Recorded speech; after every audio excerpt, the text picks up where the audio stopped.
honor of this time of year, you will see these Fastelavnsboller in bakeries across Copenhagen, including the bakery in my local supermarket. Now, I've tried this before. If you watched a couple vlogs ago, I picked one up from Anderson and Mallard, and I got these from Coop.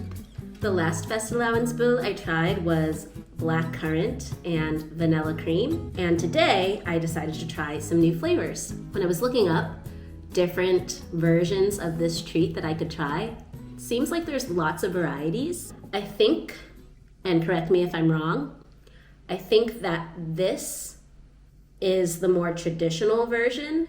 It's just cream with a little bit of chocolate on top. And this one is a little fancier.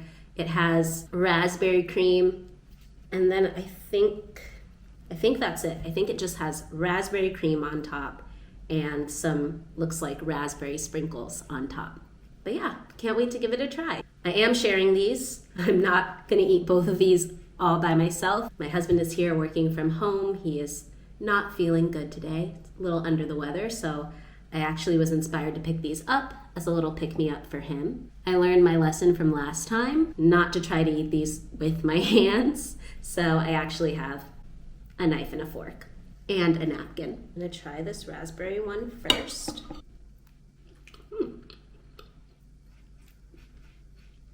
Pretty good. Nice flaky pastry on the bottom. The raspberry cream isn't sweet really at all.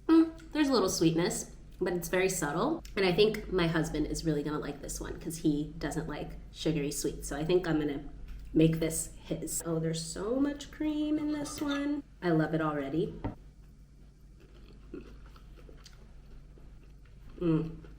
This is bringing back childhood memories because all this cream sandwiched in this dessert reminds me of when I was little and I used to just fill a bowl with Ready Whip. I don't know if they have Ready Whip in this country, but in America we had this spray whipped cream brand called Ready Whip, and this cream inside tastes exactly like that. And it was so good that I could just eat it in a bowl with a spoon. This is fantastic. I'm probably gonna make this one mine. I'm actually pleasantly surprised by the quality of the baked goods in the grocery store here. They truly rival the baked goods in the bakeries, and they're usually more affordable. So if you want to try some baked goods in Copenhagen for a lower price, you might want to check out some of the supermarket bakeries.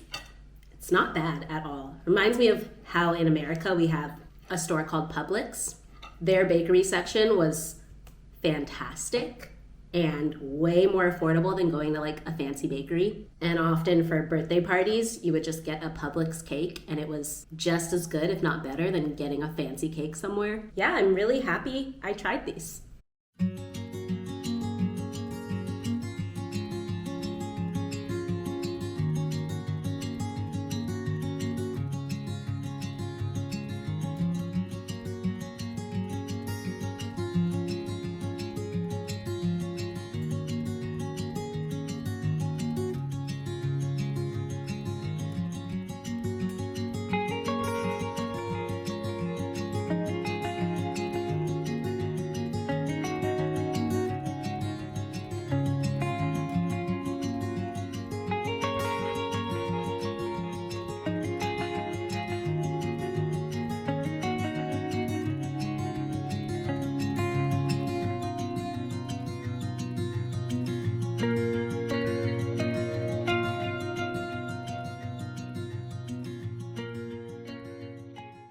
Over the past month, I've been eating these delicious buns, Fastelavnsboller, and it got me thinking, what is Fastelavn?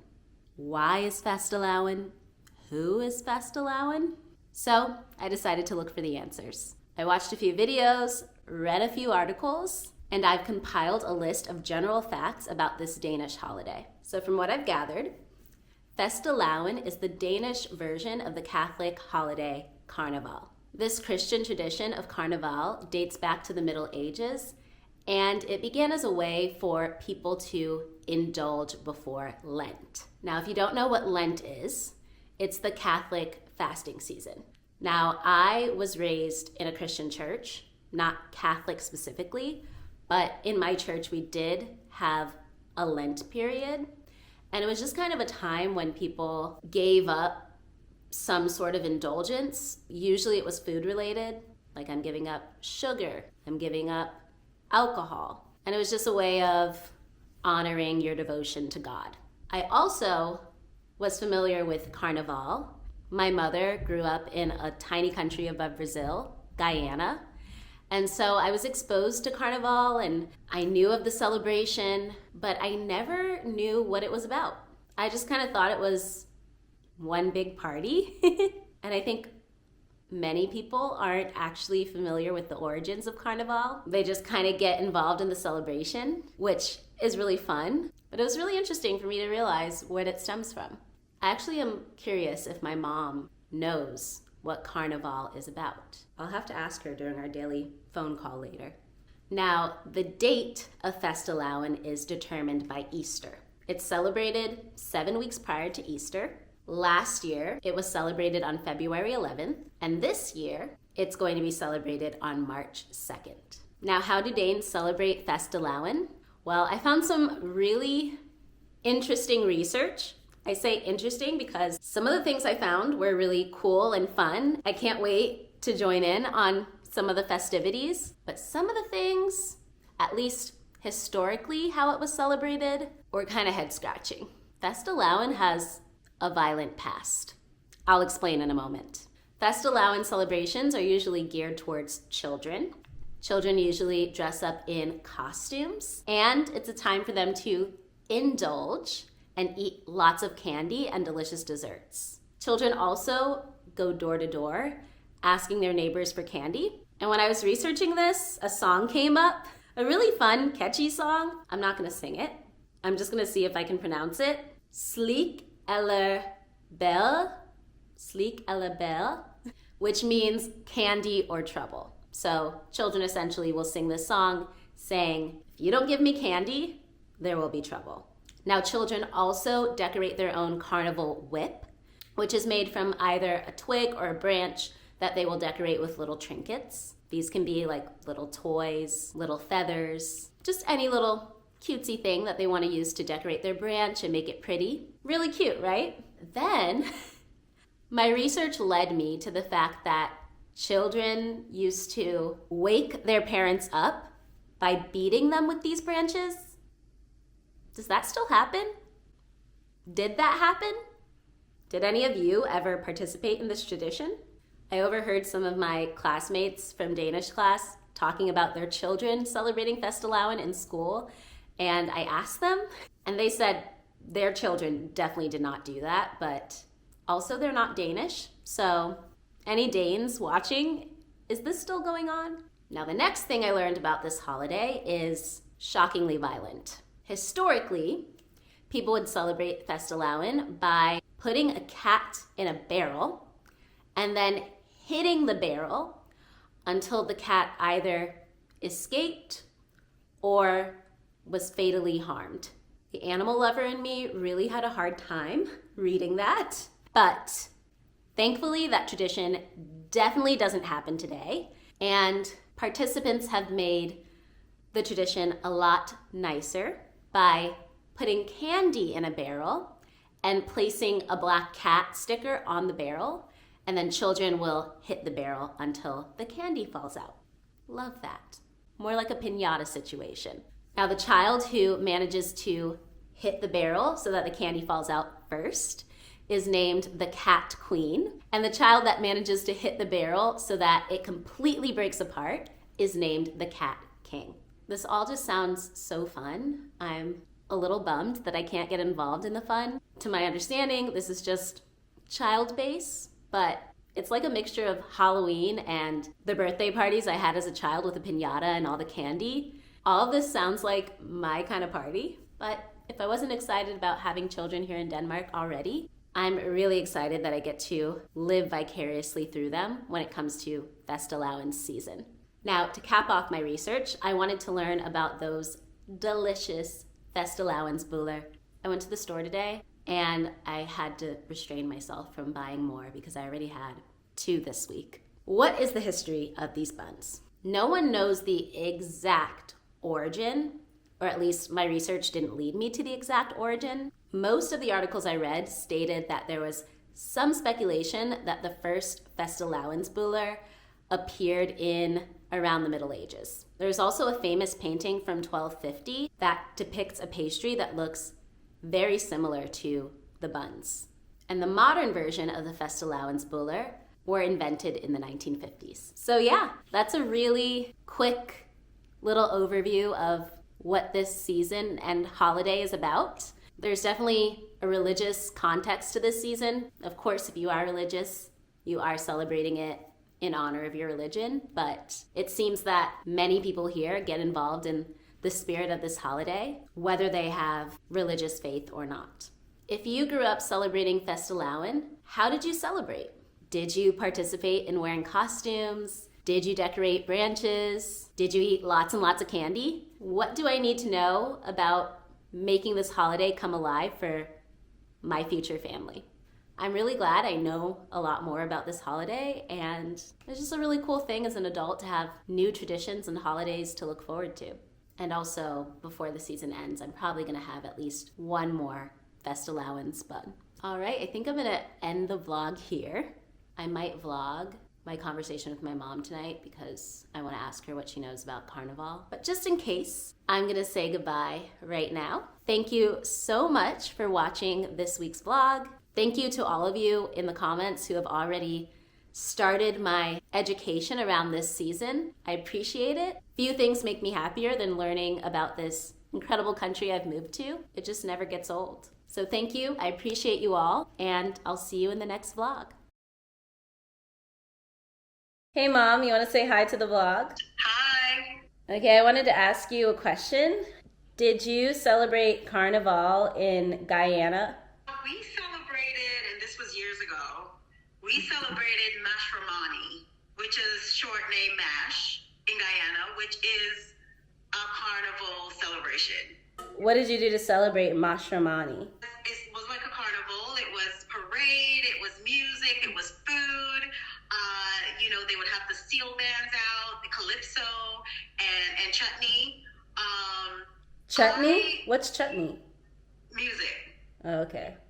I remembered bright, beautiful costumes and music and a lot of energy. I spoke to Uncle Ray and I spoke to Uncle Winston, and they remembered, and I remember they jogged this memory in me where there were parts of it where we were afraid of some of the costumes because some of the costumes were like scary. And I remember being afraid of some of the guys that was like on the stilts and things like that. But that was the first memory that they both had, was the fact that individuals were in scary type costumes and we were afraid as children. Because remember, we were like, Uncle Winston was 6, I was 7. Well, I was young. We were all very young because when we came here, he was 6, I was 7, and Uncle Ray was 8. How did you as children participate in this celebration? We remember being taken to the parade, and that's how we celebrated. And probably the most thing that we enjoyed was the food and the bright costumes. So with Carnival in Denmark, there's a few things that are very specifically Danish. And then during my research, I realized Carnival is celebrated in some form in so many other countries around the world. Is there something that's very specifically Guyanese that you remember about Carnival? Not necessarily, and I haven't gone to many other places to celebrate Carnival, but I know that for the most part, we all celebrate it the same way. Where there's music and food and bright costumes that depict our flags in some way, shape, or form. They all have the same elements in the celebration. So the Danish version of Carnival is held 7 weeks before Easter. Is that around the same time that you all celebrated Carnival in Guyana? Carnival is mostly celebrated on February the 23rd, and it coincides with Guyana Republic Day. It's always the same day every year? It usually is. I think a few years ago it was held on another day, but for the most part, it's usually held on February the 23rd. Yeah, it's just really interesting how culture can shape these things worldwide. It's totally changed from when I was a child because I think it was more family orientate. Now I'm seeing out there, it's more adult. I remember the Carnival celebration in Atlanta, and it was a wild party. More geared towards adult, and with the celebration, the message that I think they're trying to convey, I think it may sometimes be lost in the celebration. Well, historically, it was rooted in religion in the Middle Ages, which is where Carnival first came from. Even in the Danish traditions, it's definitely kind of gone away from that.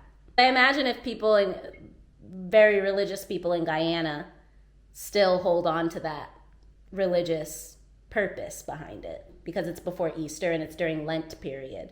I think people have veered so far away from it, they don't even, and I think probably the majority of individuals that, even held anything sacred on that day, they're long gone. So I think it's now just viewed as a celebration. And as things change, things evolve, as time change and evolve. Even if it was a religion, there's a lot of things that was very religious that we celebrate now today. That's true. It's not, we've lost that, the religious piece of it. Just like Mashramani, I think that's the same thing, is that it was probably started that way, but now it's veered into something else. Yeah, I think everyone needs, to have those times in life where you can celebrate and feel good about life. You need to be taken away from the mundane things of life sometimes. And, these celebrations help you to, sometimes just feel alive. And I know with like a carnival celebration, the energy of it all can definitely make you feel good, because sometimes life can really get,